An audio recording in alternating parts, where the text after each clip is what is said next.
So I watched the entire first season, started watching the second season, and it just never picked up speed. And it's sort of like when you read Lord of the Rings. You know, the first book in the trilogy. It was actually a single book, wasn't it? No, The Hobbit is a single book. The Hobbit is the first one he wrote about hobbits. Yeah. And that is like not even 300 pages, I think. I think it was mandatory for me to read it in the Swedish high school. Yeah. For my English class, it was mandatory to read The Hobbit. Yeah. And but the first book in the trilogy, you know, the Fellowship of the Ring. The Fellowship, yeah. When they start out with this huge fucking garden party and all the insecurities of Bilbo, and you know, when nothing he is uses fucking the ring. happening in the first book. Exactly. They talk about how they light their fucking cigarettes and the pipes and stuff. And when I was reading this, I just stuck it out because you're supposed to have read Lord of the Rings. But I just wanted to fucking burn this book. I mean, I love the fucking mythos that Tolkien built up. I love the fucking world that he's created based on, you know, Britain. But it's just too... It's based on Britain? Yeah, he wanted to build a mythology for Britain. Because Britain doesn't really have a mythology, because they've been invaded by the Romans, then the fucking Anglo-Saxons, and then, you know, every empire has tried to fuck with the Britons. So they've been constantly at war and never had the opportunity, except for the Caledonians, to develop their own sort of mythology, like the Nordic gods, like the Germanic rip-off of the Nordic gods, and stuff like that. So Tolkien was like, yeah, I need to give England. But Tolkien is honestly very inspired by the Nordic mythology. It's mostly Nordic, and even if you see I saw the artwork both before and after the movies, it's very Nordic. It is. The weapons and the armors they're wearing and everything. It's basically Nordic mythology, man. I mean, come on. Yeah, but he made his own and the thing. names too are very Nordic. Yeah. Boromir. Erwin. Yeah. No, the fucking Brits selling our shit, man. Hey, I want my marbles back. I want my marbles back. Yeah, you know, you fucking... Don't you think I should get my marbles back to the Acropolis? Definitely. Hey, crooked Brits, man. Fucked up teeth, stealing our shit. You remember the London riots? You know, the fucking conservative news channels? They were watching the CCTV films and they were like, look at them. Fucking looters. and you're sitting there going like, have you ever been to the British Museum, man? I mean, you have obelisks from Egypt. Where did you find that? Oh, we find it outside of Manchester, they to be honest. They are Philistines, dude. People who literally cut a piece of art from one place and take it to another. Yeah. Philistines. That's the terminology of being, you know, a fucking... I got too hungry right now. I should have taken my pills this morning. Fuck. I think I've offended every single nation there is. That's good. Up until now. The Greeks, the Germans, now the Brits. No, I love them all, man. I'm just kidding. Yeah, but we should go in on fucking Scandinavia. Sweden especially. You have opinions. I don't want to go into that because I'm waiting for the Swedish passport to arrive. I don't want to, you know, let anybody from the embassy hearing that, and then, you know. I don't think we're big enough to have embassy listeners yet. Wait until this podcast is uploaded, man. Wait until this is uploaded. You're gonna have fucking 100,000 subscribers from now. Yeah, but I mean, thing is, we haven't gone out with your full name, so there's no way. They only know that your name is Niko, and they only know that my name is Frederick. And I mean, with that, we have covered our asses. So please go fucking wild against me. I think my voice and my accent is unique. So if they want to find me, they can find me. Yeah, but then again, we just do fucking cunts. And I'm also notorious in Sweden. No, I'm just kidding. I'm the only Niko in Sweden. I think I've met a couple of Nikos. Most of them are from Eastern Europe, but I met one other Niko. Fucking communists, yeah? No, I'm just kidding. There, you do it for motherland. You do it for the motherland, and then... No, but you speak Russian as well, right? I'm fluent in Russian, yeah. So you're fluent in Russian, Greek, English, and you know some Swedish. I know. Don't you think I know good enough Swedish for an immigrant? You know very for a fucking refugee, I know good enough. No, but what do you think of the Swedish system for everything? You know, Sweden is a very beautiful country. That is something we can agree on. You know, the nature, the people, the architecture. It's a beautiful country. The Swedish people are amazing. The most elegant people in Europe. The most educated, the most civilized. But I have to tell you that the Sweden I saw when I moved there is not the same Sweden as you did. Have you lived in Stockholm? I have lived in Stockholm. Are you aware of Rinkeby? Yes, I'm very So aware. that's my first experience with Sweden. Was Rinkeby was surrounded by people not Swedish. I really don't want to be sound like a fucking racist, because I'm not. But the thing is, this has nothing to do with the fact that they are there. Yeah. This has to do with, you know, the fucking governmental policies. Not only that, no. What I'm trying to say is that I don't have a problem with the nations that I'm going to address right now. I love them. I grew up around Middle Eastern people and Muslim people, so I have no problem with that.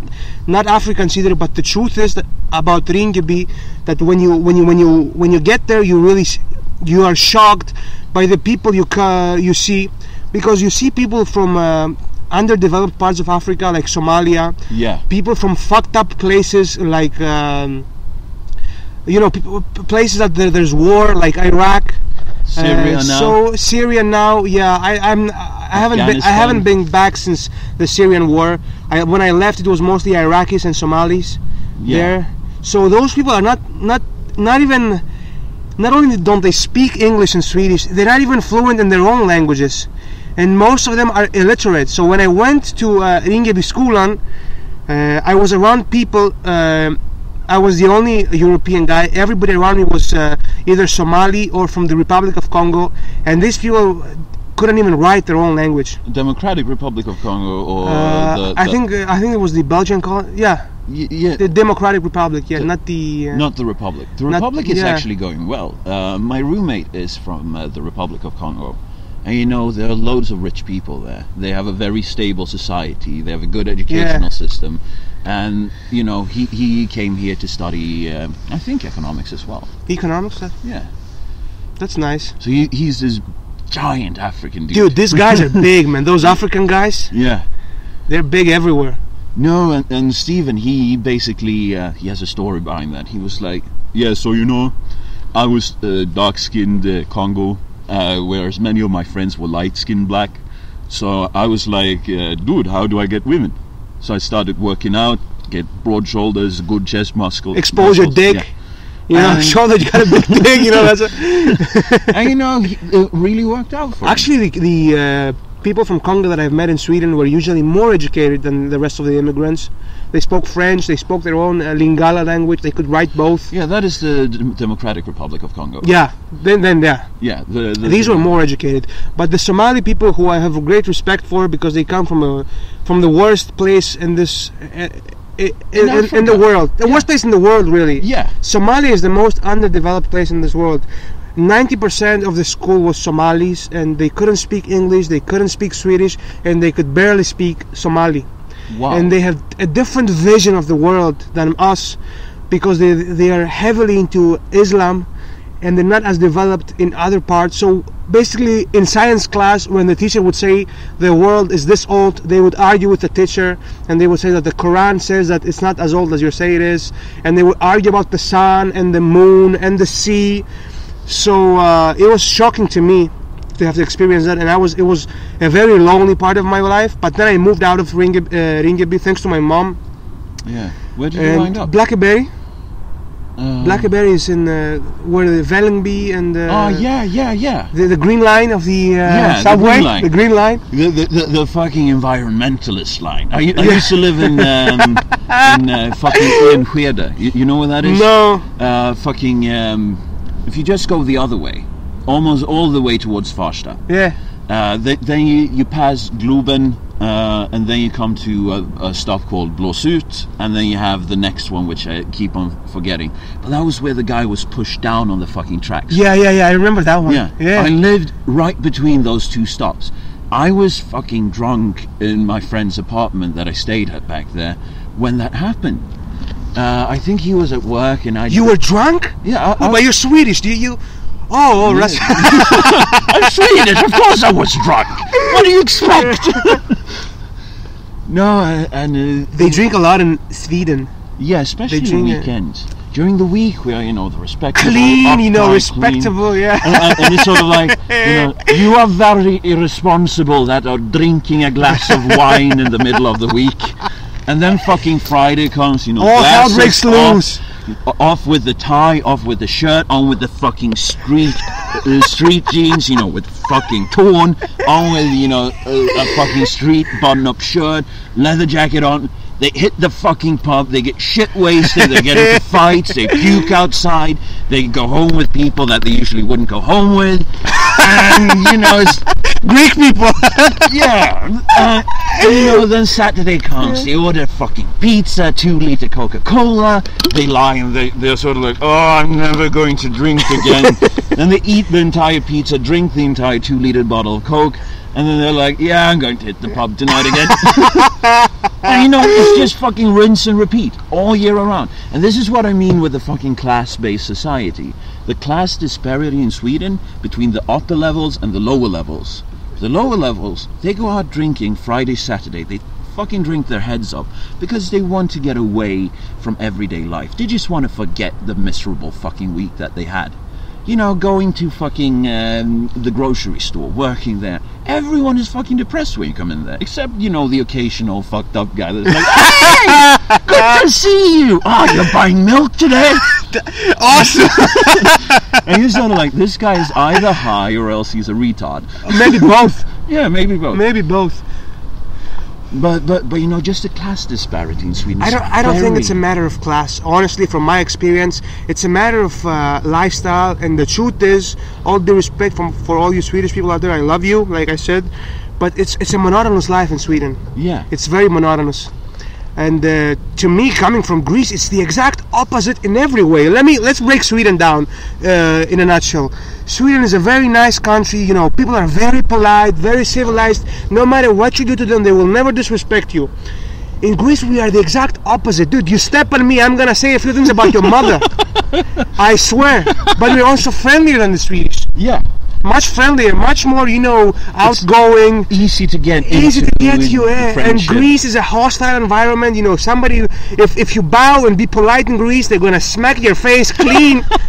But also, there's the sense of adventure. Yeah. Something new is happening every day. Sweden is the opposite. Organized, very civilized, but very monotonous as well. Yeah, it is, and that is one of the reasons. And that's why to get out. Yeah, you have to get out. It depends on your personality. My mother loves Sweden. Personally, I could not spend another year in Sweden.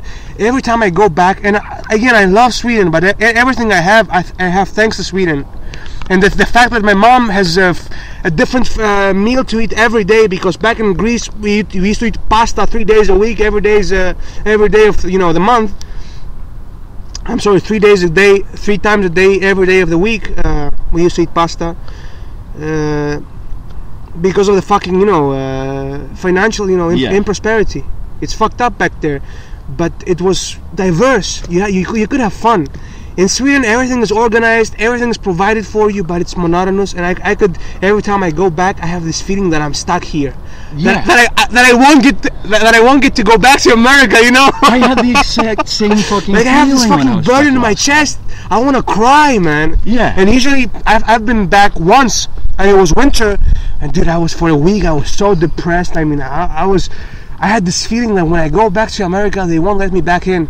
How are you in coffee, by the way? No, you can hook me up with some. Yeah, this is fucking one of the really good things about Sweden. Is the really tasty fucking coffee. Is there sugar in there? No, it's black. Yeah, black. No, African American. No, I mean, black is black. My roommate Steven, he says, dude, the African Americans should just call themselves Black American because they have no idea what Africa means. I love that. You're not fucking African. Yeah. You are not fucking African. If you were born here, raised here, you're American, and you should be fucking proud of that. I mean, this is my opinion. Now you have a black president too. How cool is that? That is really cool. Dude, and that's cool for not only for black people. When Obama was elected, I saw my grandfather, who is dead now. I miss him a lot, but yeah. My grandfather was crying, and my grandfather hates America. He's never been here. He comes from, I will tell you about my family. I have a very diverse family.